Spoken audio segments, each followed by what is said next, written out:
Hello, Warriors. Want to welcome our viewers at investing.com. How are you? Sinatra, Shahab, everyone doing okay? Just wanted to let you know that I'm in Hotel California where you could check out, but you can never leave. And I really don't feel like leaving anyway right now. So let's talk about what's happening here in the markets. Go to work. So was talking about this falling wedge for a while. You could call it a three drive down here. The one thing I missed, I thought we'd tag it one more time, but talk about this wedge, and we had our breakout. This was something I was looking at Saturday. So, how now, brown cow? Now that we've come out of here, it's going to be very important for the S&Ps to hold this 2,400 level.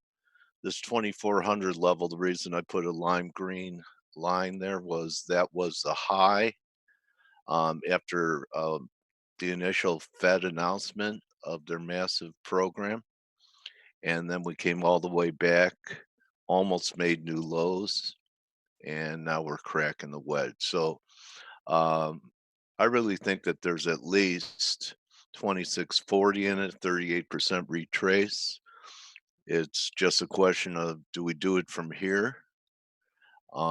If we do abort under 2400, I think that we could come back. I've seen this happen before where wedge lines get retested after a breakout. That would take us to about 2280, but that's still 100 handles above the low.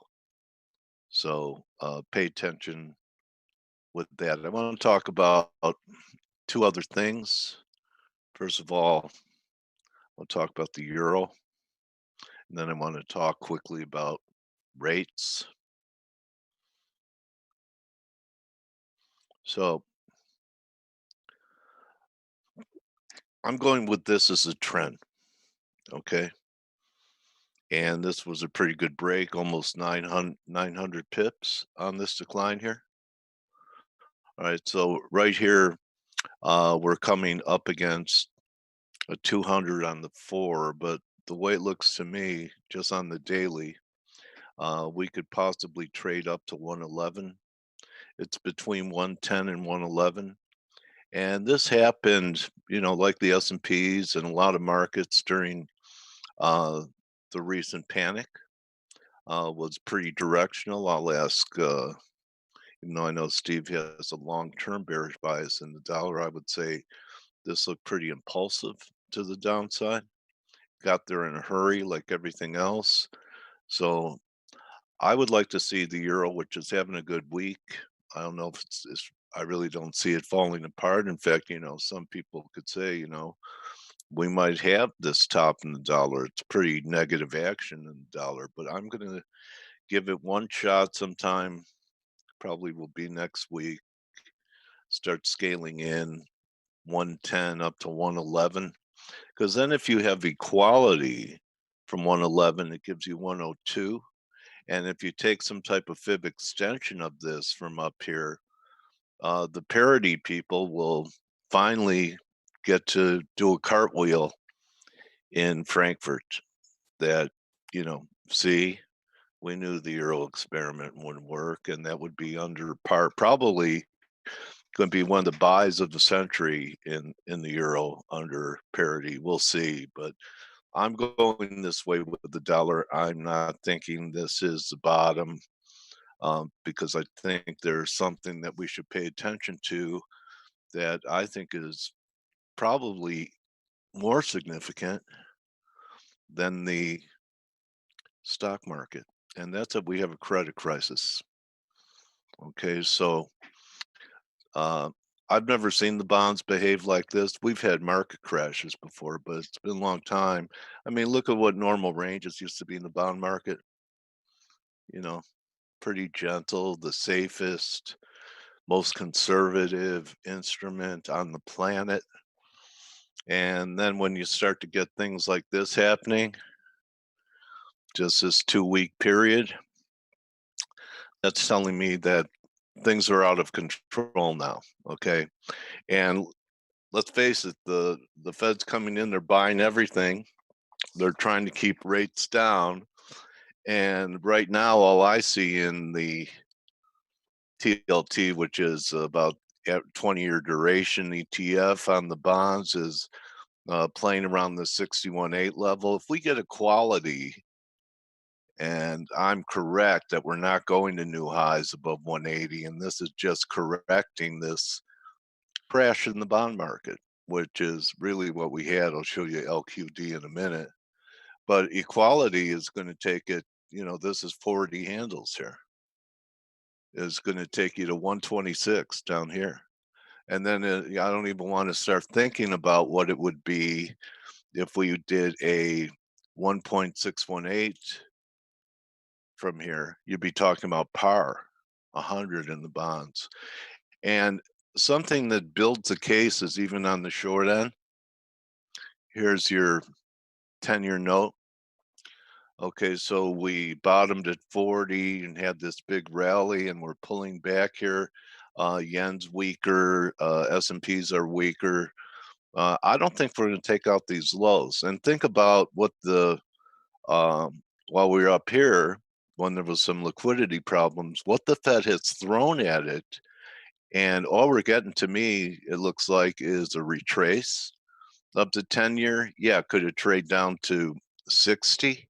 Again, sure, it's possible. In fact, bonds are stronger today. Here's your bond chart. So even the long end, even if it went to 120, look how much we're off the lows at 80. And this is with the Fed throwing everything at it. We should be at new lows. Okay. The fact that we're not, and that I'm not an Elliotician, so don't take my word on it. Greg will be here. Let's ask him if this could be an A or 1, and this could be a B or 2. And what that implies is that, equality on this is going to take it up towards 150 or so, 160. And 1.618 of this move, if we're bottoming from here, it's going to give you over 2% yield on the 10-year. And that's with the Fed trying to keep rates down to try and stimulate the economy. And you know what? If rates go up, it's not because of economic growth. It's probably because of confidence crisis, and more than that, just too much supply. You could have rates go up not because of growth, just because of too much supply and less demand. So we need more demand right now for a bond market with a trillion here, 5 trillion there, fiscal. We're almost talking real money. So with that being said, you have to pay attention to rates. It's going to have a big impact on everything. I think that the credit crisis is more serious, and that's why the Fed actually, for the first time in history, came into the corporate bond market. Okay, so this was even worse than TLT, right? TLT still has some, hasn't taken out these lows. It would be like 120 on TLT. So they've generated a rally here, the Fed, with what they've done, and this is historic. I think they had to get Congress's approval to be able to buy these. But again, this could just be a reaction after a crash, and I don't know if the Fed's going to be able to generate these levels again, no matter what they do. So that's my take. And you know what? Here's your best trade of the day. 40% off. That's your best deal. That's an annual plan. I don't believe in the monthly, because I don't care what you do or who you're working with. If they're a hedge fund manager or a registered investment advisor or a subscription service, you need 90 days to make a good assessment. If you're just going from place to place for a trial, for a week, for a month, you're really not giving it enough time to assess its value. Everyone has drawdowns. We have drawdowns. We're not always right. But this, I think, would be a great investment in yourself because of all the experience of our team. and experience never mattered more than during periods of historic volatility. Okay, because a lot of us, although this is unprecedented, you had to be around in 1918 to know what it's like, and we didn't have algos back then. We were just starting open outcry. That's when I started in the business. Yeah, I remember the last pandemic. I was a runner on the floor and I tripped over Jesse Livermore's quote machine, which is a tape under glass. So, anyway, enjoying the modern era and hanging out with the best team on the net. So, consider becoming part of our community. And, everyone has their own favorite part of it. I think 90% of the value comes in hanging out with the community and going to the chat room. Face is here for an hour of analysis, and then we have guests to edify you. But this is happening all day long in the chat room. Maybe Blake will show you the jumbotron, but this is where everyone's bread and butter is made right here. So thank you everyone for hanging out. If you're a crypto fan, we have Demelza Hayes. I'm not BSing you. She really does have a PhD, a doctorate in blockchain. So I'm like a kindergartner in blockchain. Give me a chart, I could trade it, but really knowing about what crypto is about, you're going to learn from Demelza today. Blake, good morning. How are you, buddy? Hope everyone's healthy. Good morning. Good morning. Yeah, it's still early here, as you. Yeah, oh yeah, you're getting used to the new time. Yeah, still getting used to the new time. Yeah, so we've got unemployment claims today, and it's going to be a big, unfortunately, a big Yeah. ugly number. Here's here just so you guys can see what this is via Bloomberg. You can see that this is the survey looking at 1.7 million um, uh, you know jobs to be jobless claims. And if you look at like the high survey, it comes in 4.4 million. Okay, survey low. I don't know why the survey low is only at 306. Somebody that means an analyst didn't update their call. Um, but we're looking at probably about 2 million um, uh, you know Yeah. filings for unemployment claims. It's going to be an ugly number, and everybody's expecting an ugly number. And so the question is, how does the dollar respond with such an ugly number? Now, remember, the dollar at this stage in the game is a risk-off, flight to safety currency. So if the jobless claims are weak, you might get an initial bump lower in the dollar, but you got to use that to be a buyer, especially if it's a really, really bad number. And for me, really bad number is going to be over 2 million. You have some levels in Euro, Blake, that it would be attractive to you to probe on the I'm already short side? short. I'm Oh, already okay. short. I Okay. shorted it this morning. People were getting a little bit better prices than me, which is cool. I told everybody when I got up this morning, I'm like, look, I got short the euro at 109.46, and people were shorting it up in the 60s and whatnot. And Yeah. here's the reason why. So if you don't know why, the euro dollar just hit previous support. Well, it's went into the resistance zone. This is the 38% retracement, came in at 106.63. I just put in Okay. my order overnight because I thought we would have probed up here somewhere and then reverse. So I had my order out. So as soon as I got up, I was triggered actually. And so I think anywhere above like 109.60, 109.50 Thank is you. for, because your risk is manageable. I think you risk above 110, but if we have this pennant formation, let's just say it plays out. So just humor me for a moment, and let's say that this pennant does play out from here. You're looking at a move down to 103 and change. Now, you might be thinking right now, well, that's pretty aggressive, Blake. I don't know if if we're going to get all the way down there. We may not. That maybe a little off base there, but we may. Nothing's too aggressive nowadays, And Blake. You know what I no, mean? I mean it's not. I It's mean, a new paradigm we're in. People y- haven't adjusted to it yet, it including is. You're me. right. You're right, Dale. And you think about the price action yesterday. Um, the stock market rallied above 2,500, and then we failed. Right? We rallied above 2,500. We failed. Everybody knows. Well, you should know, especially if you follow me via Twitter, or obviously if you're with me in the chat rooms. And by the way, I mistimed my S&P short yesterday.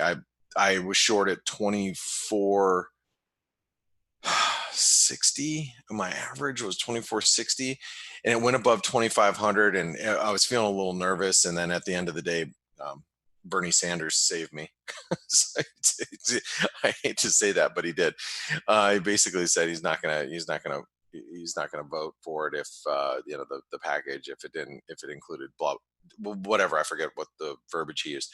Anyway, we closed back below 2,500, but when we slumped to 2480 or 70, I took it off at 80, and I said I'm done with it. I really actually mistimed. Even though I made good money yesterday because I was long the Euro Aussie. For those of you that don't recall, yesterday I was long the Euro Aussie from down here.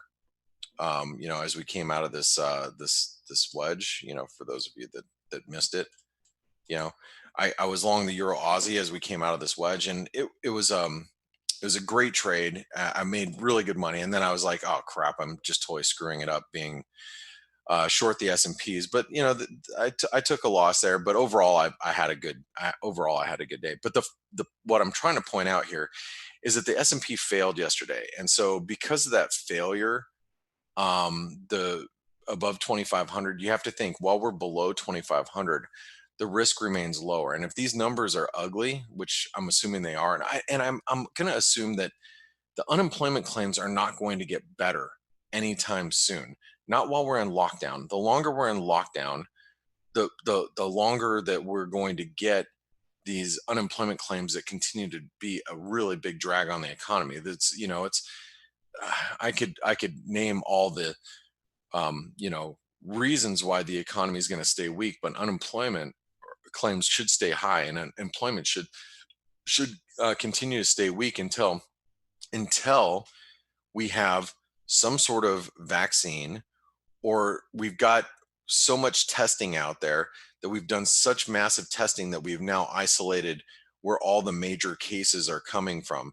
Neither one of those have taken place, and I expect it to be at least a month, if not longer, before we get the proper testing done here in the United States, where we know who's got the virus, who doesn't have the virus, and and we can isolate the infected folks. And that's at least a month before people start feeling more confident about going anywhere. I was with our neighbors last night, and we there was a bunch of us. I mean, there was like 10 of us, and we're all standing around this big driveway, all spaced out, 10 feet away from each other, talking about everything. It's kind of nice thing about our neighborhood is, we're pretty close knit with a lot of our neighbors in the area, and everybody, is just like, look, I'm really scared to go back to work. And I think most people are, until they have better confidence that they know what's in front of them. And until that happens, you're going to see the jobs picture continue to be weak. And if that's going to be the case, I don't expect a big recovery in equities, and nor do I expect the dollar to be out of favor. The dollar is going to continue to be in demand. So if you look at the dollar index, technically, the dollar index is at support. This 100 level is going to be pretty huge. I think while we're above 99.80, which is the 38, let me remove this fib right here. While we're at the 38% retracement, the risk for the dollar is one of these. A, B equals CD. which takes the dollar index way up here towards, 109. That is the risk for the dollar at the moment. And like I said, and everything changes. There's a vaccine that goes into mass production and approved vaccination for COVID-19. Everything changes. Um, you know, if we've tested 80% of the population, everything changes. Now, not just here in the US, but everywhere. You know, everything changes at that point. But right now, you have to be really, really, really careful being short the dollar. For those of you that were chasing the euro up here at the 110 level, you got to be really careful with those trades. All right. Now, one pair I want to take a look in particular was the U.S. dollar Mexican peso. And I'll say this again, and I don't want to sound like a broken record here, but I'm going to. If you're sitting here looking at the U.S. dollar Mexican peso and you're like, wow, it's way overbought, it can't go any higher. This is it.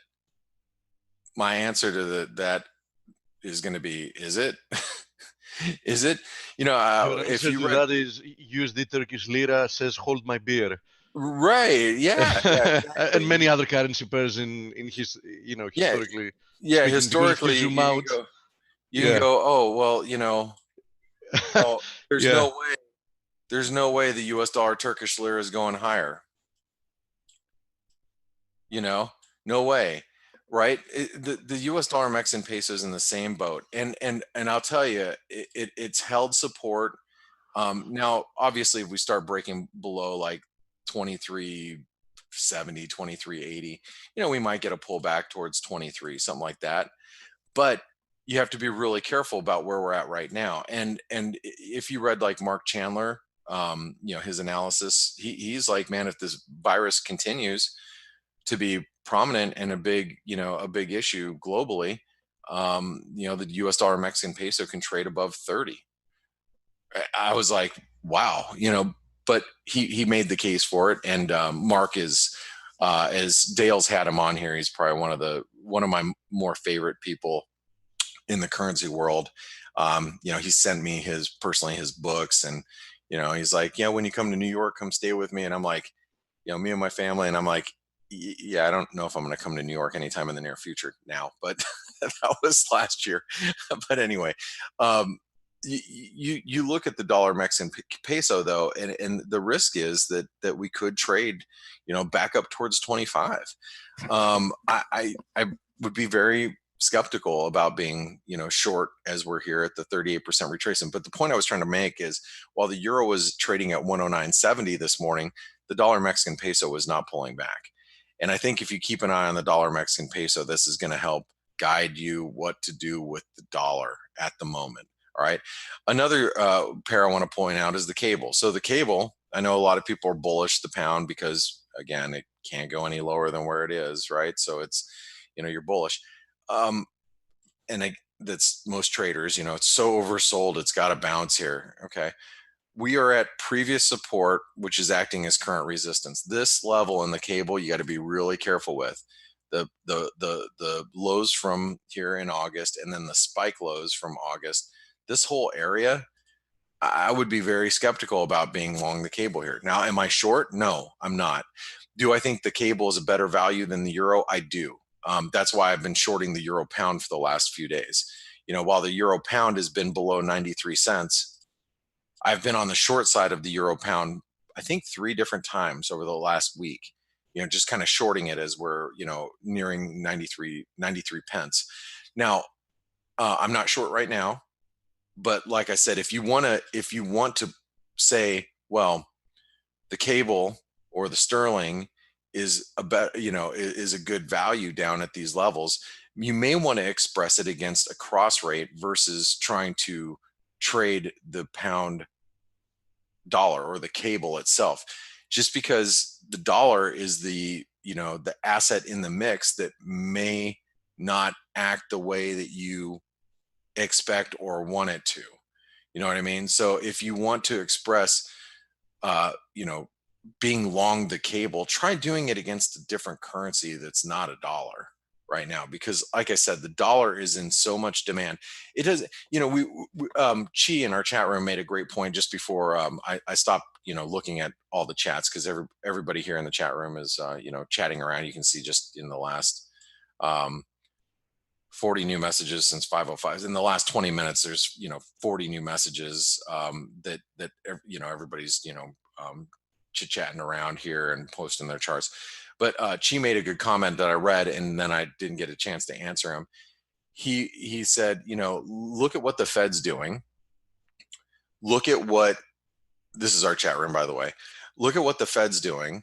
Look at the recovery in the equity markets, and look at where the dollar is right now. I mean, you're marching the Fed chairman Jerome Powell out on the Today Show, which is the NBC, or one of our big networks here in the United States.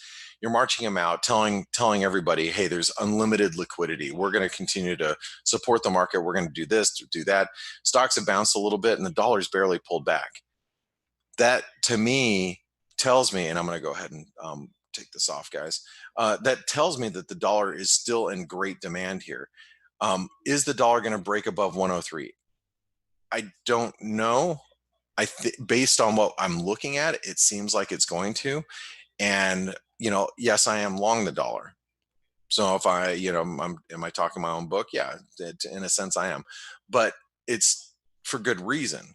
The dollar is in demand as equities continue to be under pressure. And as long as the equity markets continue to be under pressure, I expect the dollar demand to be there. But the fact is that the Fed has thrown, and all central banks have done everything they possibly can to weaken the dollar over the course of the last 2 weeks. They have thrown so much at the dollar, and the dollar is still physically in demand right now, and that you have to respect. Like I said, while the dollar is trading above 100, we keep closing above 100. I think you got to be really careful being on the short side of the dollar is the point I'm trying to make. All right. Another currency that you got to keep an eye on is this Aussie dollar. The Aussie dollar's had a nice little recovery. We're failing above the 60-cent level. Yesterday we rallied to 61 cents, which is the 50% retracement. I think while the Aussie, is around the 60-cent level, this is probably a better short than a long.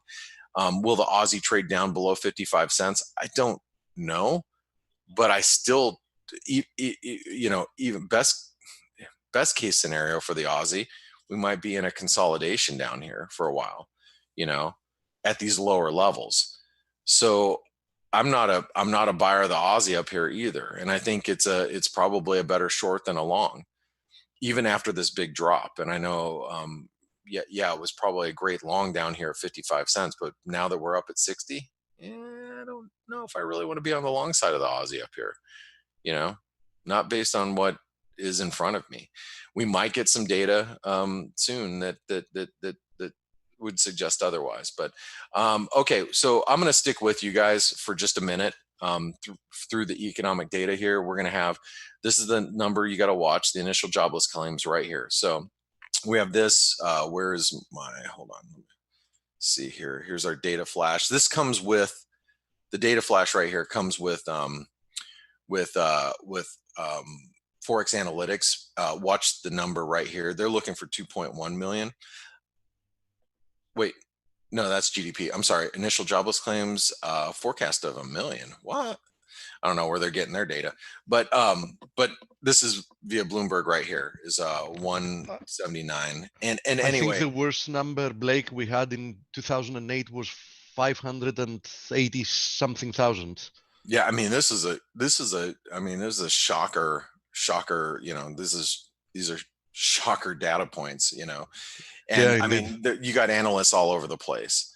I think nobody can make a proper prediction, obviously, right? Because it's unprecedented. Yes. No, it isn't unprecedented. And so and I guess the question is going to be, well, is every state going to report? The Trump administration's trying to tell them not to. So it's going to be interesting. Okay, data's coming out in less than 10 seconds. So here's the dollar index. Let's just see what happens here. Here we go. Whoa, 3.3 million. 3.2 million. And that came out before Bloomberg, by the way. Yeah, I mean, I saw that. That's crazy. Yeah, it came out before Bloomberg's day. 3.3 million. Wow. Wow. That is correct. That's roughly 6 times the worst number we've had in 2008. Oh my Lord. Wow. That is not good. Yeah, guys, you just you think the dollar is going to weaken first, but I would watch the dollar. I think it's going to start to strengthen here. So anyway, I have to mention, if you guys are, looking for a community of traders to be with, try out Forex Analytics. That's where, myself and Steve and Stelios and, Amanda and all of us are, and here comes the dollar. Here it comes. We're in the chat rooms all day, and I dropped in a few times for a few minutes. Yeah, and Dale's popped in a couple of times. Wow, look at I'm just a user. How are stocks going higher right now? That's what I want to know, because it was worse than expected. I mean, isn't it the higher the number, the better? I guess. Well, we're going to get more QE. I mean, I don't know what's going on there. You know what the point is? There is no more QE to be had. I mean, we are already at unlimited. Yeah. So it's going to be interesting to see. Anyway, watch the dollar here, especially if the dollar gets above this 1.0040. That's going to be a nice little breakout. But again, if you guys want to be part of a community, because it's tough trading from home on your own, make sure you join Forex Analytics, and also visit Forest Park FX if you're looking for a broker. They're our webinar sponsor. They'll help you find a brokerage firm that will give you some cashback rebates. You can be part of the reimbursement program. Something that'll help you out. And if you're not getting one of those two things, then you make sure you reach out to them. You can contact them through Skype or email here. Anyway, I'm gonna turn over to you guys. Have a great day today. I'll see you on the daily roundup webinar. By the way, the daily roundup webinar starting next week is going to be for our clients only. So we're making it exclusive for Forex Analytics clients, whether you're using the it doesn't matter what plan you're on, but it's going to be just for our clients. So enjoy it today. Today will be the last. Good hunting, Blake. Thanks, guys. Have a great one. Thank you, Blake. Thank you. And one last thing before we go to the charts and economic developments. Those of you that come through investing.com, this is a daily webinar. If you want to watch it daily, you go to Forex Analytics. There's a tab saying webinars, and you'll find here the registration for FACE. It's the middle one. So you can actually attend for it, on a daily basis. Hey, Stel. Hey, Coach. Hey. So you're talking Steve, about before you guys get going, I have a surprise for Steve. One of his favorites is going to be back with us in June. Who do you think it is? Tell me, Kip, please. No, who would be your second favorite? Probably my favorite, but who? You know who your second favorite is that you wanted me to bring back. Gold is a bubble guy. Yeah, Henrik. Okay. In June. Okay. I wanted to give him some time for gold to pull just back tell me. to 1300. Just tell me. Huh? Just tell me that it's the 12th of June because it's my birthday. I don't have my calendar in front of me, but I wanted to give the gold market time to sell off before he got here. I think that fate will have made it the 12th. You'll see. Yeah. Okay. All right. Hi, Stella. How are you, buddy? Hey, I'm good. So, Steve, you were talking about unlimited QE. There's unlimited more of that. Yeah, unlimited yeah. Yeah. Unlimited squared. Yeah. So they're throwing everything, right? They're throwing everything at the problem. And Bernie Sanders yesterday, in his usual way of trying to be on the side of the little guy, he said that look, they're pouring trillions of dollars to help the corporations and everything, and they're worried about low earners getting more of a help in terms of dollar terms. But anyway, this thing will pass. I get body shakes when and goosebumps, and my hair go up when I have to agree with Bernie Sanders. So it's very unfortunate to say that I agree. Of course, he has all the wrong remedies for the problem, because, you know, according to Yeah. Bernie Sanders, the problem is that, you know, they're not socialist enough. But the problem is that the US has become too socialist, because as long as capitalism was actually functioning, middle wage earners and middle families and social mobility, everything was working out, you know, decently, more than decently actually, and the US was prospering. The thing is that, you know, during the past 20 years, we have central banks in essence bypassing price discovery, free market movement, and, you know, doing everything to actually create some type of, you know, socialism for you know, hedge funds, banks, and everything else. So although he's right in that comment, you know, he doesn't have any of the solutions that are actually required. Well, Yeah, I even mean, in the package, guys, you know, stock buybacks are going to be forbidden. That's a prop of support for stocks. They're actually going to be legislating CEO salaries in this. So this is really a big paradigm shift. This is another example, now that you yeah. mention it, Dale, of trying to do the wrong thing to fix it, to do one wrong thing to fix another wrong thing. Yeah. So, you know, we've had this discussion actually in a group of traders that we've had. You know, people say, and it makes 100% sense, that listen, you know, if they want to get bailouts, whatever, you know, we should, like, you know, cap CEOs' salaries. We should, you know, stop them from doing buybacks, Stop etc., them from etc. being successful. Yeah, you know, basically, something. I personally want companies to be able to compensate as much as they want their CEOs and to do as many buybacks they want. But yeah. there's a big but here. If you fail because you didn't do it right, then you don't get the bail. Fail. You Yeah. fail. You go No bail. bankrupt. End Yeah. of story. That's it. So you You want to are do what you tough. want to do. You want to compensate your CEO with a gazillion dollars per year. You want to use 96% of your free cash flow as airline companies did to buy back your stock. Be my guest. But you go bankrupt, nobody's there to save you. And definitely not the taxpayer. You know what I mean? You're like Achilles, man. You're like Brad Pitt. So go Tough, do whatever man. you want to do with your company.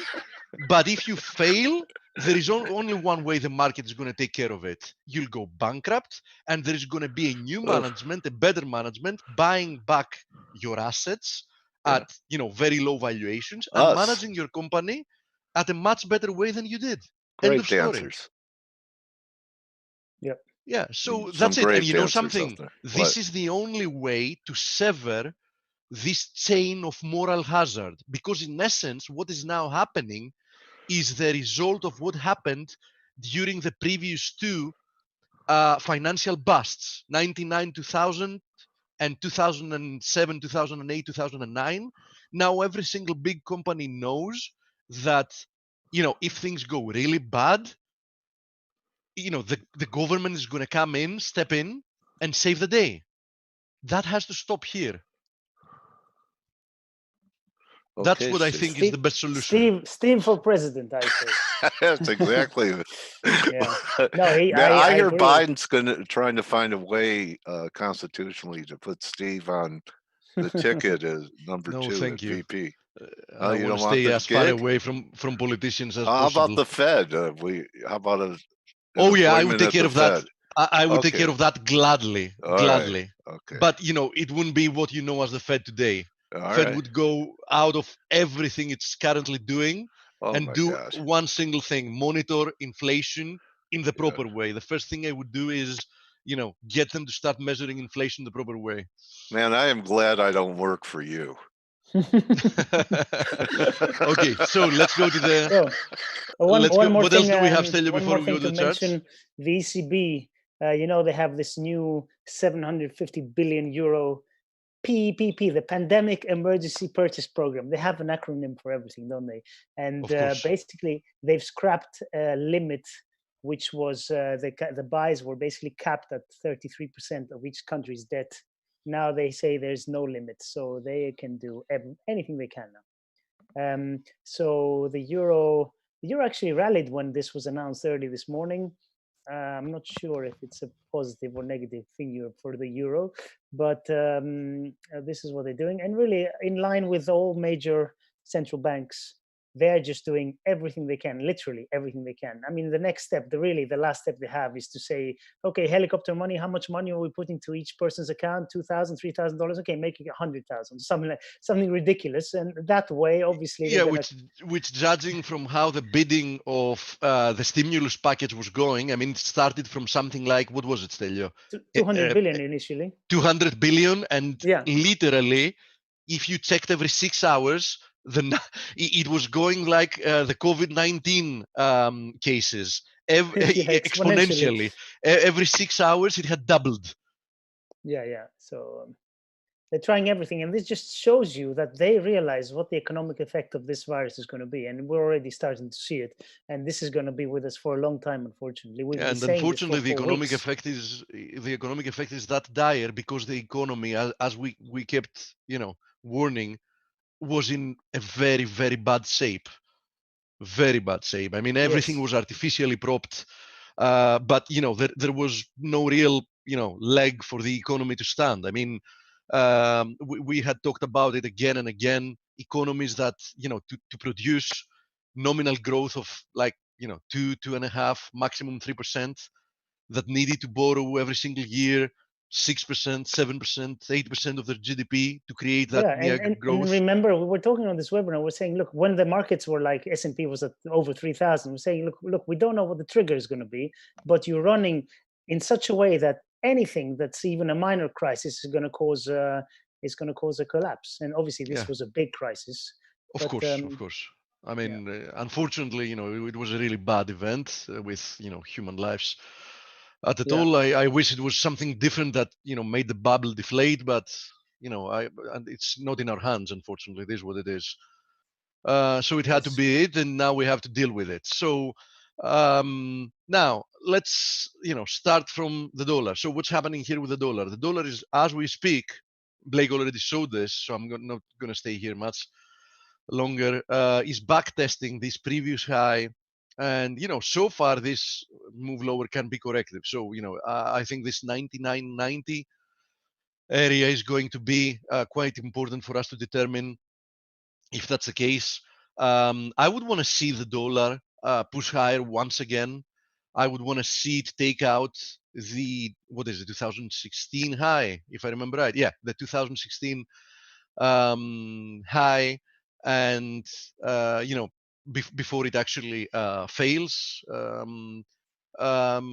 So we're going to soon find out. As I said, key area of support here, and also key to determine what's happening with Euro USD and Pound USD. Actually, yesterday I wrote a blog post about the pound, mentioning the importance of this area. I zoom out here so you can see it, this 120 area. If you go back to even the post-Brexit vote crash that the pound suffered, 120 actually held, not intraday, but at the end of the day. And this 120 area, 119.50, 120 area has been multiple times acting as support. So it's very, very frequent to see such important areas after working as support to then work as resistance once you've broken below them and you retest them from the downside. So moment of truth here for the pound. We're going to find out if this is actually a bear flag, which is very likely to be. Now, keep in mind, there is no real perfection, especially in this market, that volatility has increased substantially, meaning I wouldn't be surprised to see a short-term move above 120, like 120.50 or whatever. So keep in mind that if you want to be trading these markets, two things you should have in mind. First of all, adjust your position size according to volatility, which means that if you had X position size that you were using until a month ago, obviously you need to adjust for the increase in volatility, because now with the same position you can find yourself a lot more in or out of the money. And second of all, keep in mind that you have to be flexible with your stop losses, which on itself asks for lower leverage, right?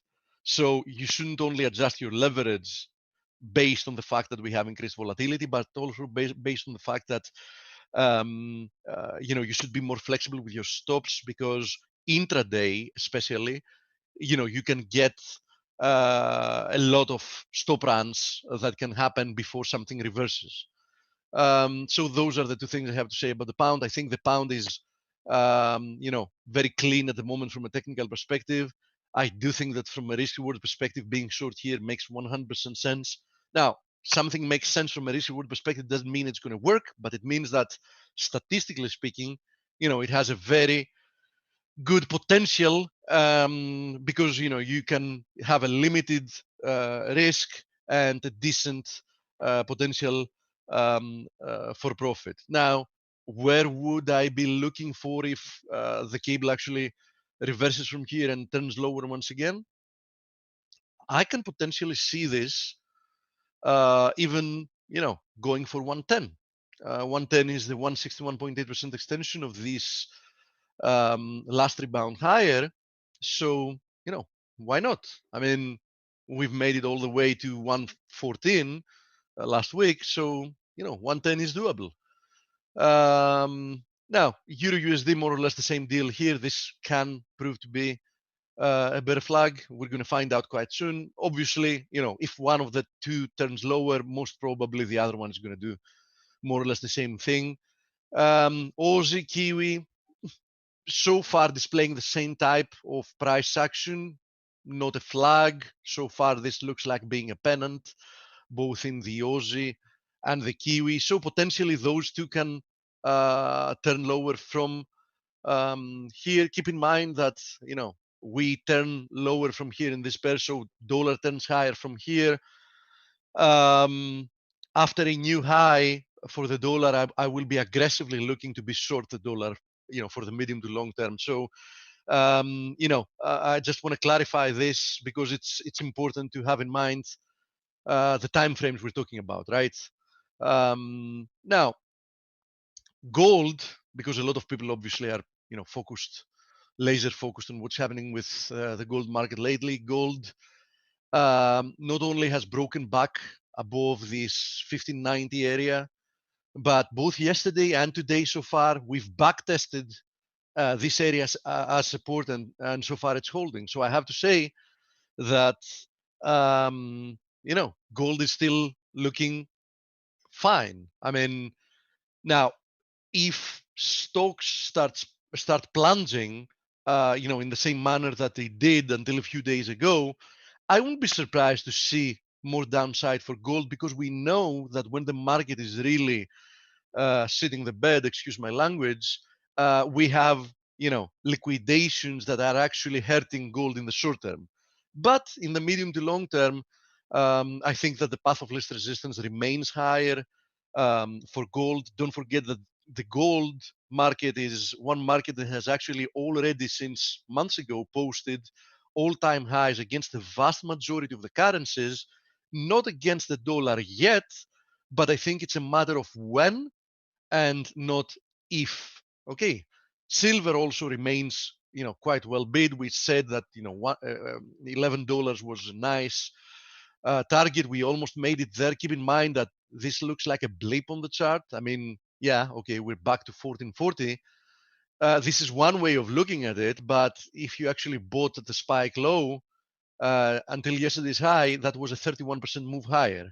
So keep in mind that you shouldn't be underestimating what gold and silver, especially at the price that silver has been, can do, because you can literally wake up one day being short and find yourself being 20% out, out of the money, and that's something that you definitely don't want to see happening to your trading account, right?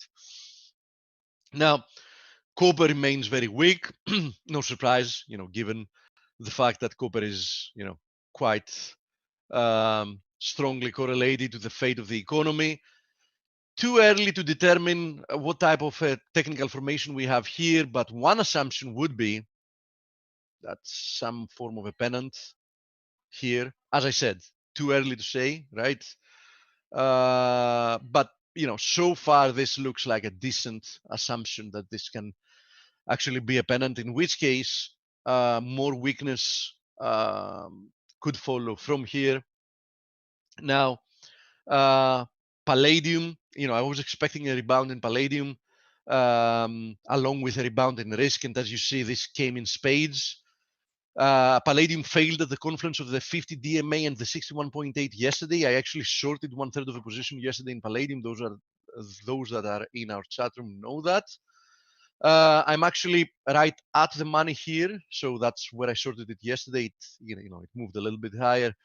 I'm now back at the money, and I feel quite comfortable holding this position.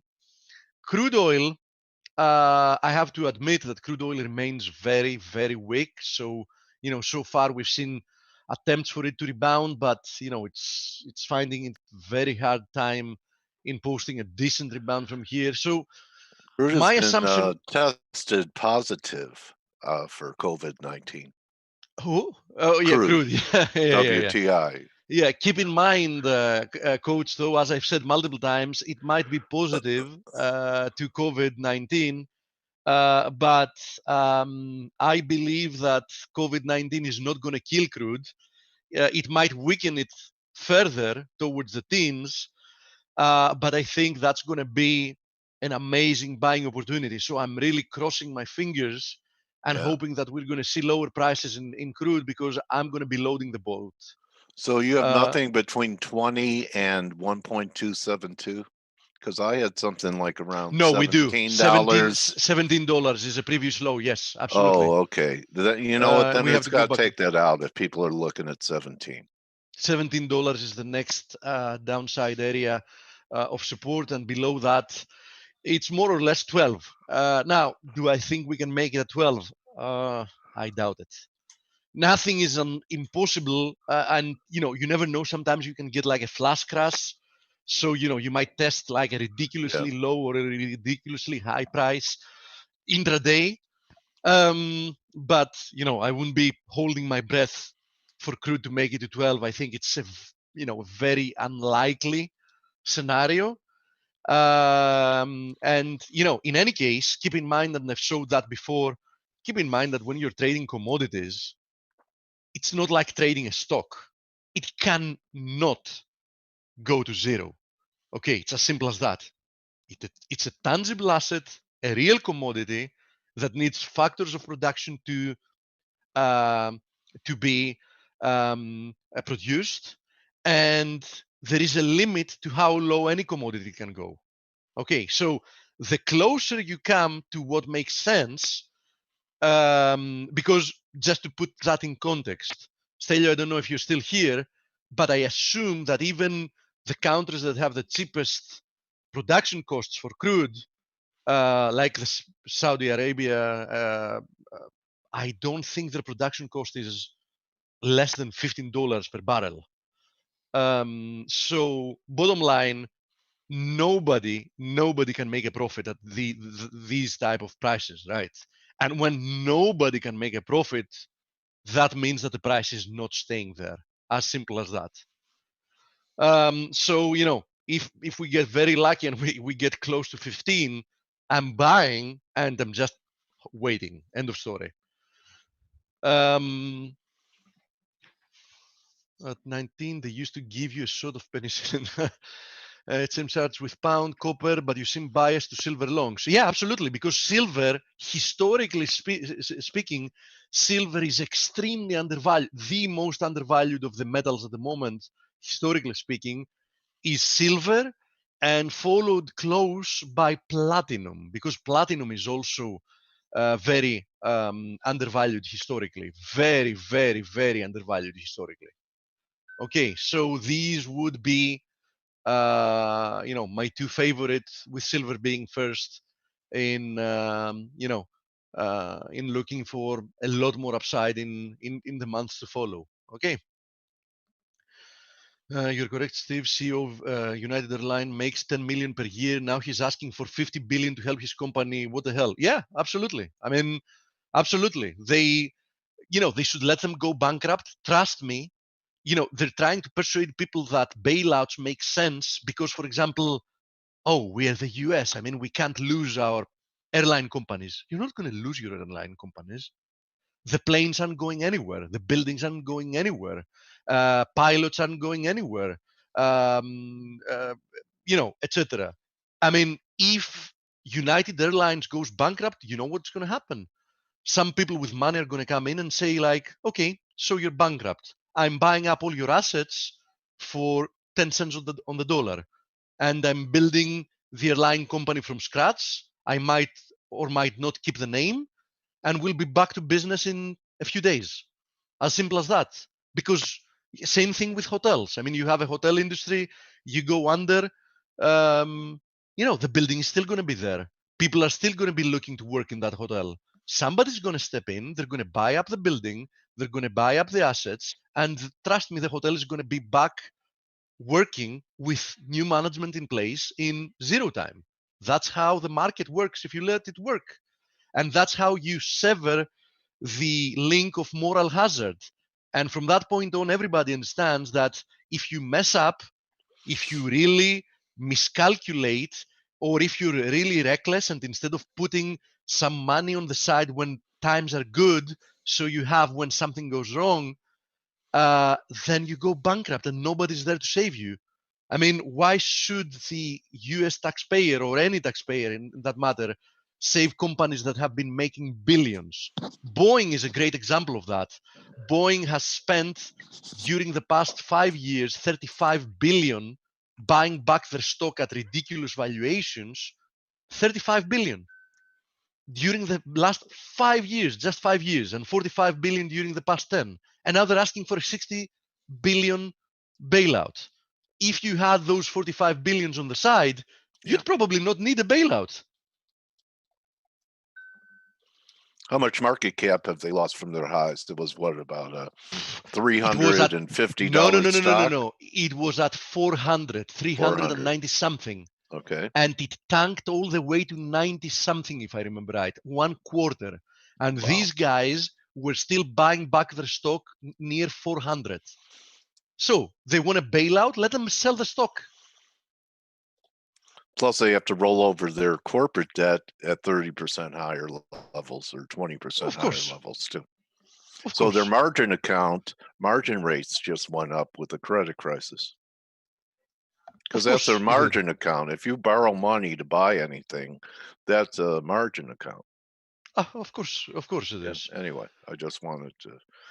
People had Texas hedges on. Yeah. There is a question about USD yen, and it's a valid question.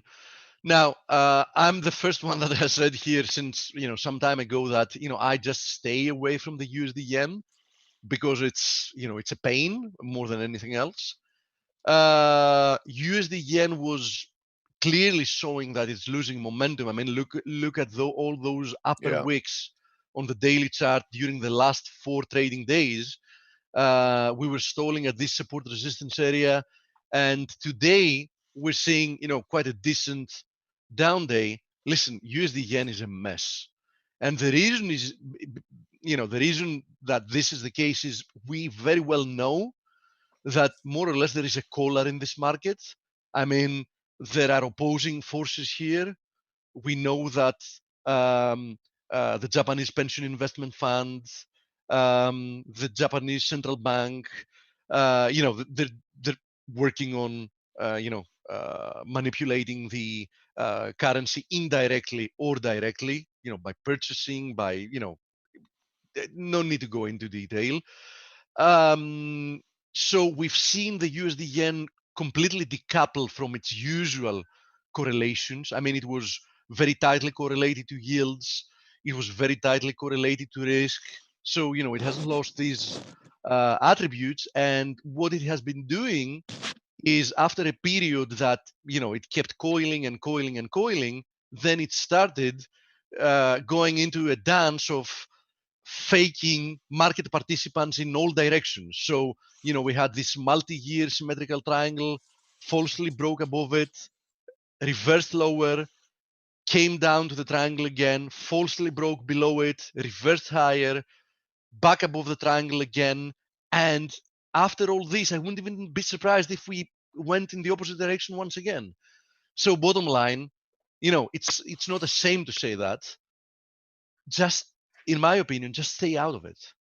Just stay out of it. I mean, it's a lot more likely that you're going to, chop up your trading account and mess up your trades if you're trying to predict what USD yen is going to do here than anything else. I mean, thankfully, we have a very live market at the moment with many volatile currency pairs and, metals, indices, etc. So find something else to trade, something that is a lot cleaner than USD yen has been. DAX, yeah, the DAX finally broke above its respective descending channel yesterday. You can see it here. Now, I wouldn't be surprised to see, after all the stimulus that came through, another leg to the upside before it can roll over again. And the same thing applies to the S&P. I'm still long the S&P, by the way. So I'm still looking for a little bit higher levels to take profit and then reverse likely my position, because I'm looking for lower levels in the markets. But I think that we might first see a big recovery before that happens. So that's what I think about the DAX, and that's what I think about the S&P as well. I think that the S&P might, yesterday it almost made it to my first target, which is at 25.98. I think that it can even push all the way to 2700. Keep in mind, though, that if you want to do that, you need to be conscious that this is a counter trend trade at the moment.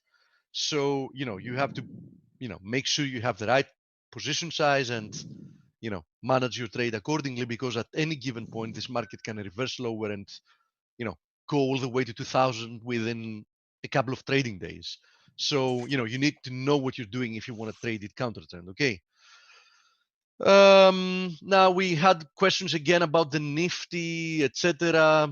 Yesterday as well. So I'm going to just have a look at the Nifty momentarily. Same deal here. You might see a little bit of a rebound in the Nifty, but lower once again. So I think this is a dead cat bounce in the vast majority of the indices, so be careful with it. Having to do with USD INR in general, all the exotic currencies are currently suffering against the dollar, but in my opinion, the dollar is going to reverse lower against all those currencies, but not yet. So be a little bit more patient. I think there are a lot of money that can be made being short the dollar in the weeks, perhaps even months ahead. Might take a little bit longer.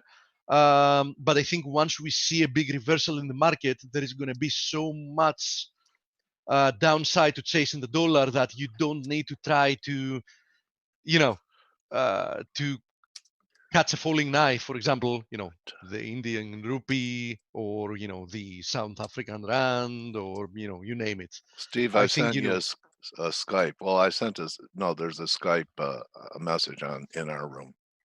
Just let me see, Coach.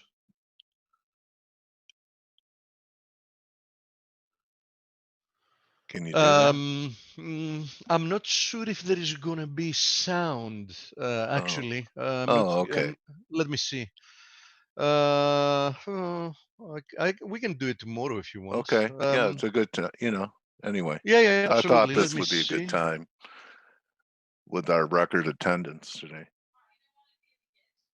Yeah, sure, I can do that, Coach. Tell me if you have sound, okay? Yeah, go ahead. Okay. If you can't hear sound, just let me know. Okay. Can you hear the sound? No. Okay, let me see if I can get.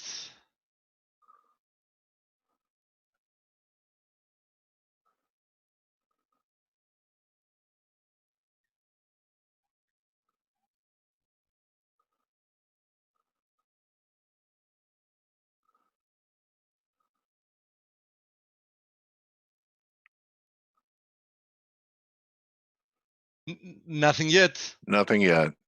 So we can't, Okay. I guess you can't play videos in Zoom. All right. I think we can, but I need Well, to you'll find out figure how it to do out. it. We'll do Yeah, it yeah. again another Okay, time. so I can cover some more questions then, since we Yeah. have. Okay. Okay. Dumtell is usually reliable, but So, Steve, what today. about Euros and EuroKiwi? Yes, absolutely. I mean, we know that traditionally Euros and EuroKiwi are, quite nicely correlated with risk. So, when there is risk off, Euros and EuroKiwi are doing very well, especially since the euro was in negative rate territory, because keep in mind that the euro was used during the past many months as a carry trade, okay? So once risk went off, people had to start unwinding those positions. So listen, euros is definitely bullish. I mean, you can see, like, we were trading in this ascending channel for quite some time, and then it exploded higher. Now, what troubles me there is we had like a huge daily key reversal. What was it? 19th of March. You can see it here. So this move lower is likely corrective. And, I would be watching this channel. We might have even found a low with this spike we had lower at 178. So bottom line, I would expect that it's likely to see higher levels from here, but something that went so volatile, like, producing a day that had a range of, look at that day, it had a range of 10%.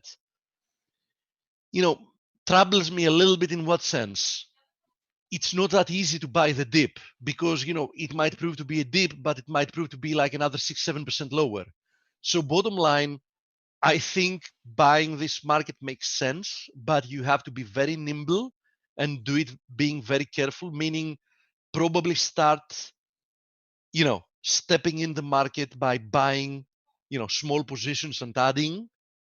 So, you have to find a few levels that technically make sense, like 180, 178, 40, etc. And perhaps you can buy like, one quarter, buy another quarter, buy another quarter.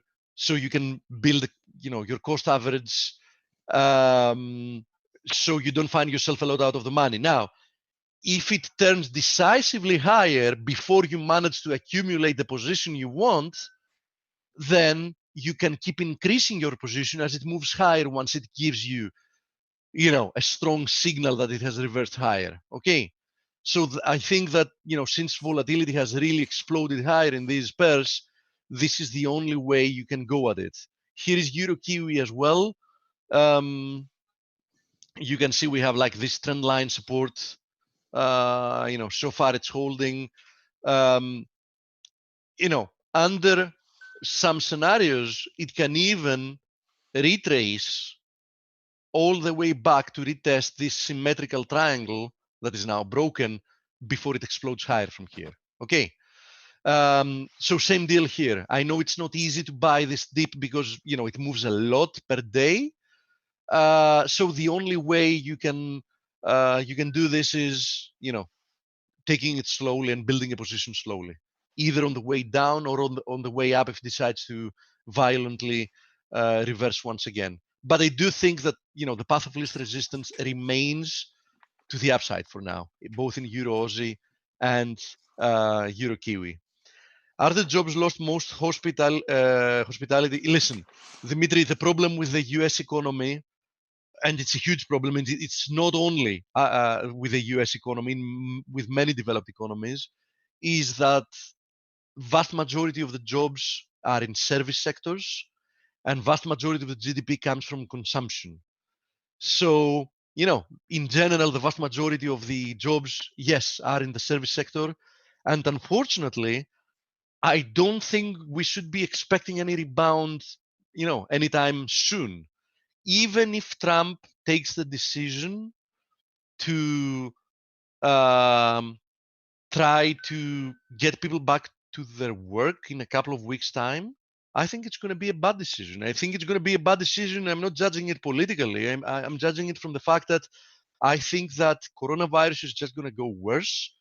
And as they did in the UK, by the way. Boris Johnson initially, his plan for the UK was herd immunity. No, we're not going to hurt the economy. Let the population, catch coronavirus anyhow. Most of them are going to eventually get it, and we're going to be back at normal sooner than the rest. The problem is that the situation got that bad that they couldn't offer any more proper care for people that were sick. And politically, it would be a suicide doing anything else than reversing course and advocating for the opposite. So if Trump tries to do that, I think it's going to backfire and people are going to just have to be isolated for longer than they would initially have to do. So one way or another, I think that the hit in the job sector, and especially, the service economy is going to be rather prolonged, and I don't think there is an easy fix for that.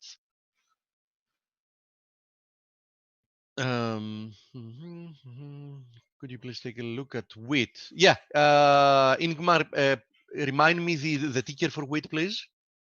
And coach, interrupt me at any given point that your guest is here. Okay. Okay, she's not. She'd be here by now. No, that's volatility. Wheat. W.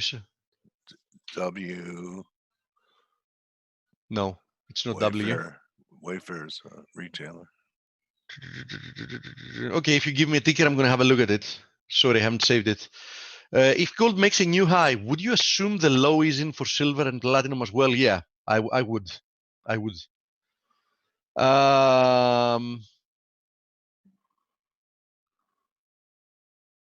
What would you recommend as the best 12 stocks for beginners?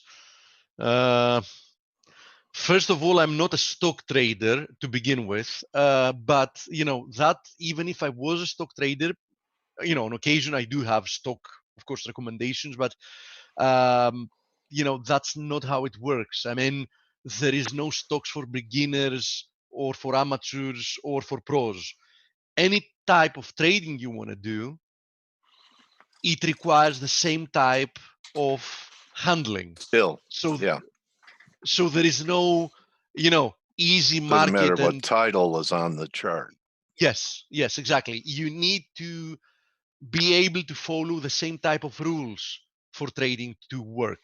And keep in mind that trading is always a long-term game, let's say. Okay, so trading is not about having a good idea and prospering from that.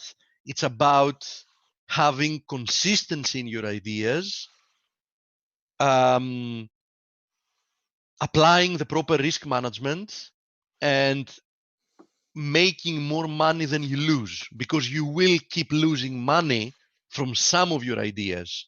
The thing is, either have more ideas that make you money, or your ideas making you a lot more money than your winning ideas making you a lot more money than your losing ideas. So these are the two ways you can make money from trading. Okay. And this requires developing consistency and the skill to do well over time. One advice I can give to anybody that is a beginner, that applies even to people that are actually professionals, because I do believe that it also helps professionals. Of course, it's a lot more important for amateurs, is keeping a trading journal. And we consider a trading journal, the biggest mentor anybody can have. And that is why we are currently developing our proprietary trading journal. It will take a few months to release, because we want to, we want to have an excellent application for that. And I'm not saying that because we're developing a trading journal. We are actually developing a trading journal because we believe in that, and not the opposite. Okay. And we've been saying so here on this webinar long before we even took the decision of going in that business, in developing a trading journal. So, trading journal will help you put your ideas, on a piece of paper, on a computer in this case, and see what actually works over time for you and what doesn't, what actually produces positive results, what doesn't, what kind of trading approach actually has the best risk reward for you and which one doesn't. And something you're going to really realize once you start doing that brain plays games at you. Sometimes you might assume that you are very good in one type of trading, and then when you actually put everything with numbers down, you might realize that you're actually much better in something else that you didn't give credit yourself for, and that you're not that good in something that you believed you were good at. So it will help you replicate behaviors that actually make money for you and stay away from trading behaviors that lose you money. So anyway, that's what I suggest to begin with. And In I my suggest this. Use less leverage when you trade the markets. Use wider stops so you don't get picked off. If you don't use less leverage, you might lose your head and your account will be dead. Use less leverage.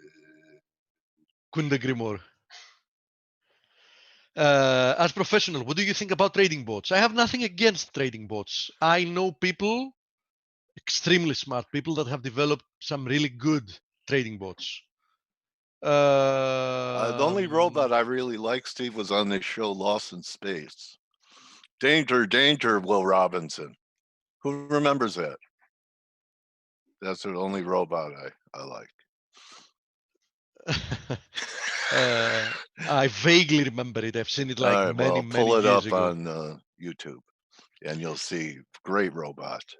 Παρακαλώ, Παναγιώτη. Yeah. MD Trader. Okay.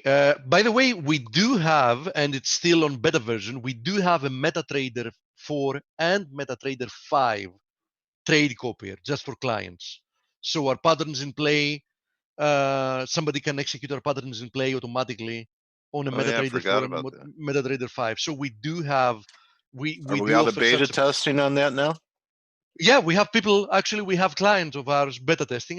We haven't heard any negative feedback. I think it's working perfectly fine. Cool. So soon enough, we're going to be offering that. We're first making some adjustments to our patterns in play to also incorporate the ability to have position sizes. So to be able to go in a position, half size, or a quarter. Show them the pattern in play page. Yeah.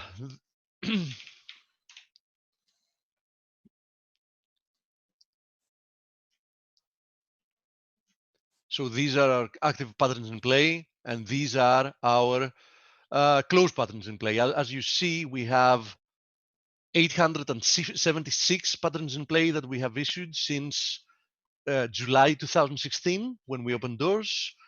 This is the return we've made since then, and it has all statistics here. And you can go back in history, 44 pages. You can go back in history and check every single one of them with how they've performed.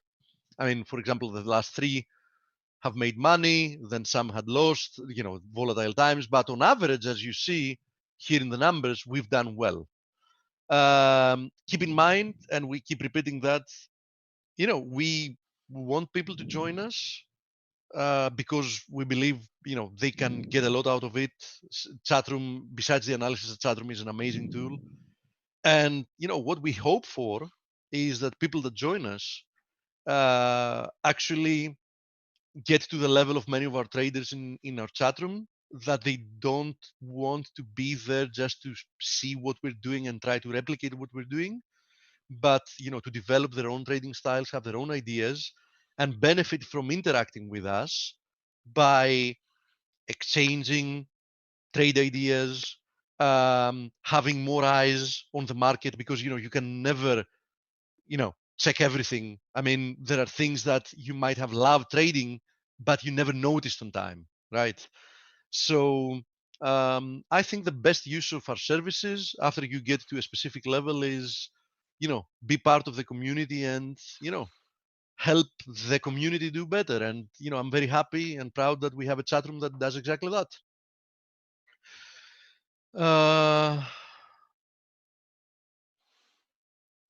Let me see. EuroNOC. Can you review? Yeah, absolutely. So let's have a look at EuroNOC.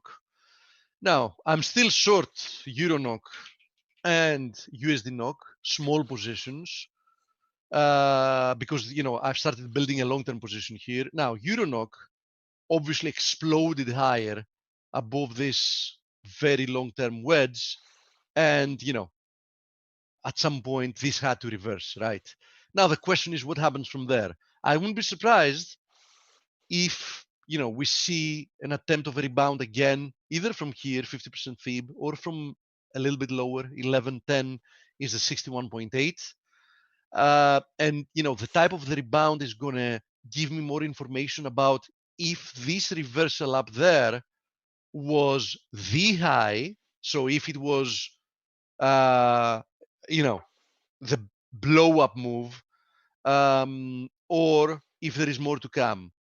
Keep in mind that long term, I think that the Norwegian krona offers amazing value against both the euro and the US dollar. The Norwegian economy is one of the best economies out there. Okay, and I will gladly, have exposure in their currency, at any given point, especially against currencies like the dollar and the euro.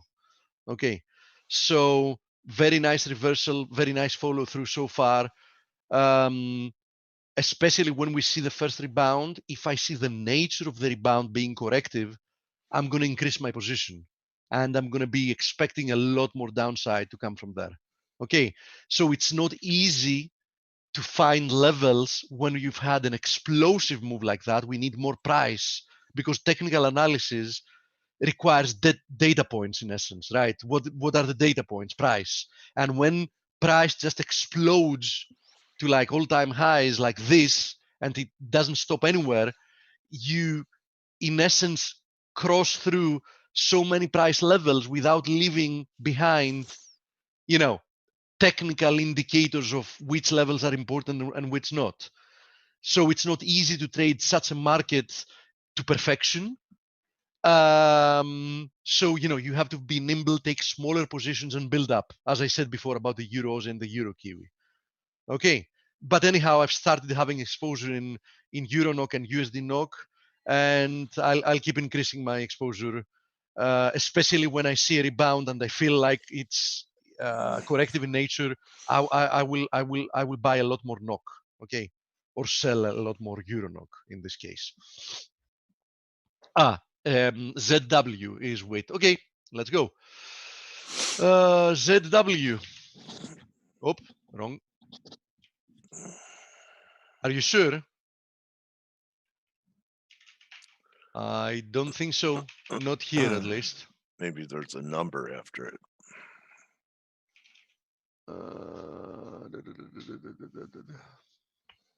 Nope. Ben, any other ideas? If you find the ticker, I'll gladly have a look at it for you. I'm not trading these commodities anyhow, but a chart is a chart. No problem. In my experience, trade known names because of liquidity, Apple, etc. Do you still keep a journal with so many trades? No, I don't put all my trades in a journal. Usually I do that with trades I'm not that sure about, or with trades that I have a longer term view about them. Because when you want to be in a trade in the long, for example, in the EuroNOC, I've put it in my trading journal, the EuroNOC trade, because I think that it's a trade that might go on for months.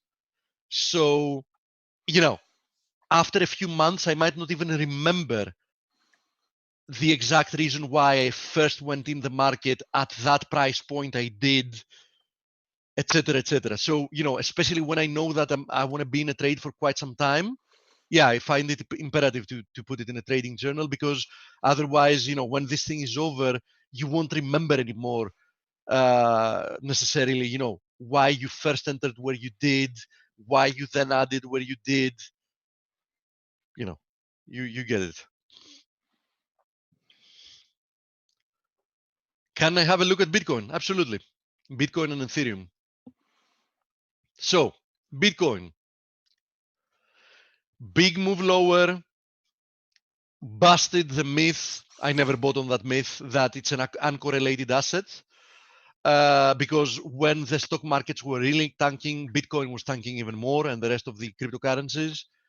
And so far, the rebound looks corrective to me. So bottom line, I expect that if and when the markets turn lower again, which I consider it a high probability scenario, for cryptocurrencies to do the same.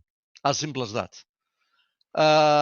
Watch these areas, 50% fib from the move lower, higher, look at 8,061.8 as the resistance.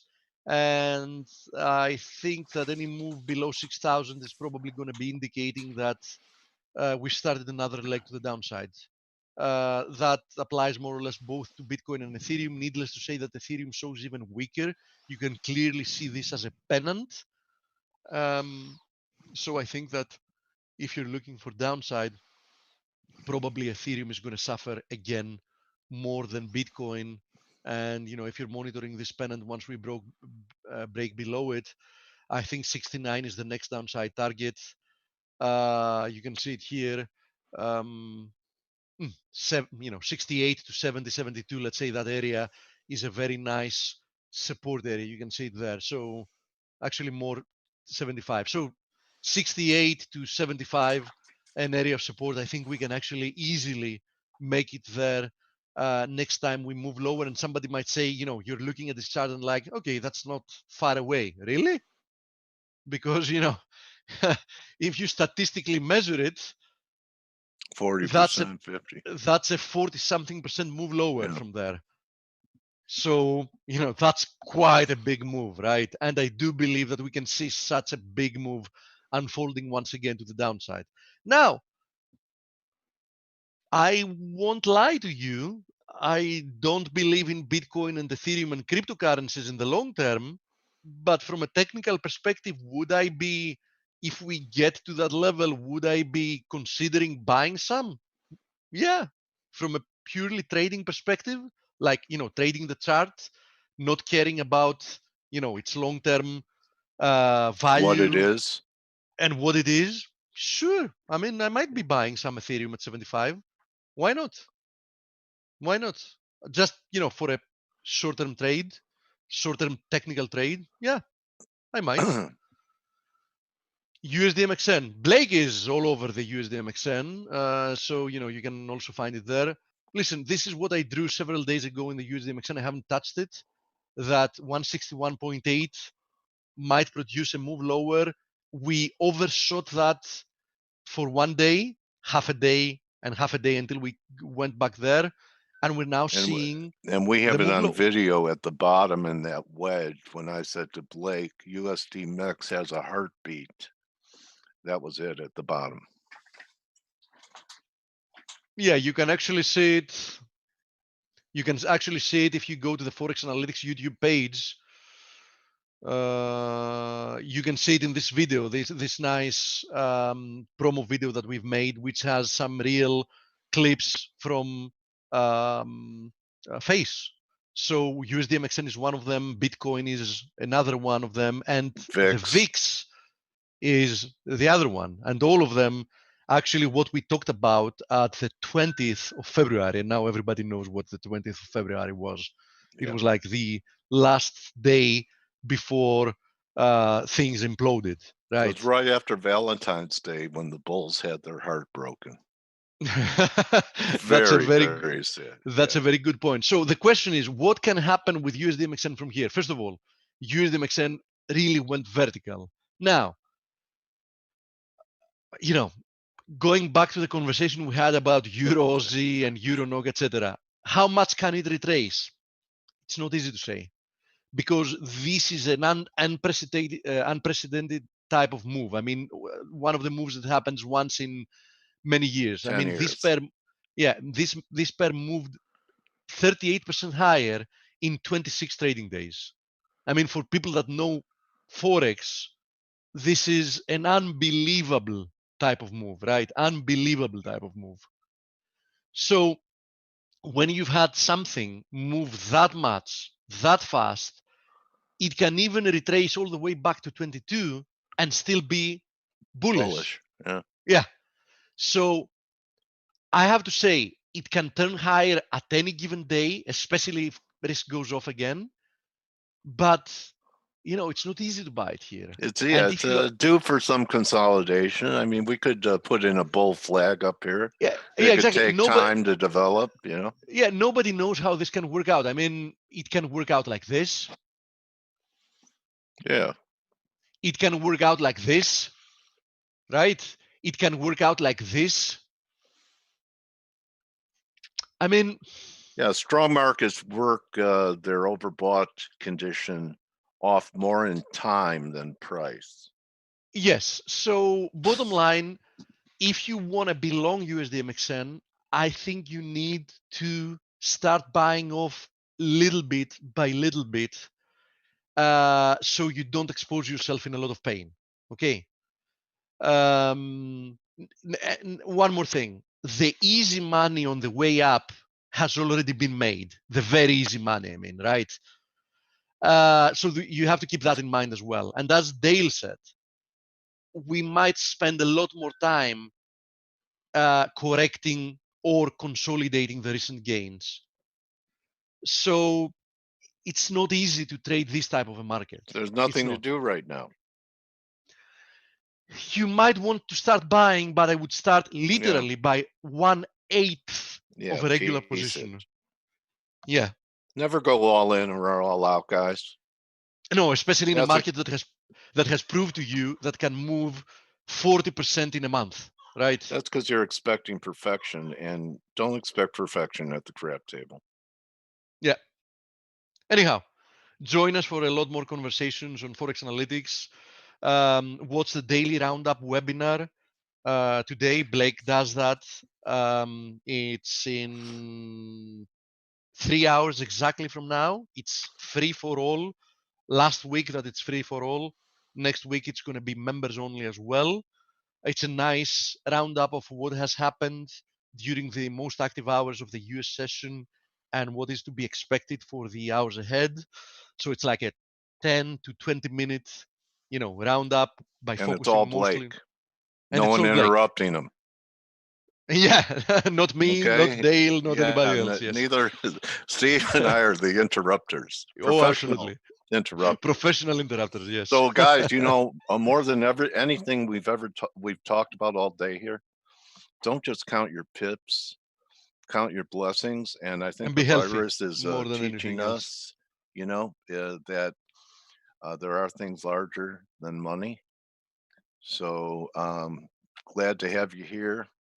We welcome you. We want to teach you. It's our mission statement to build up and edify traders every day. And I hope we're fulfilling our mission. So good hunting. Thank you, Brock, everybody. Steve, great roundup. You were able to talk for almost a full hour straight. And lots of pearls, enough pearls from Steve Volge today to string a necklace for June Cleaver on Leave It to Beaver. You're very welcome, everyone. So we'll see you tomorrow to wrap up the week. Good hunting the rest of the day. See you in chat. And that's it. All right. You're welcome, Elvika. Bye-bye. Bye-bye. Thanks, Steve. Adios. Thank you.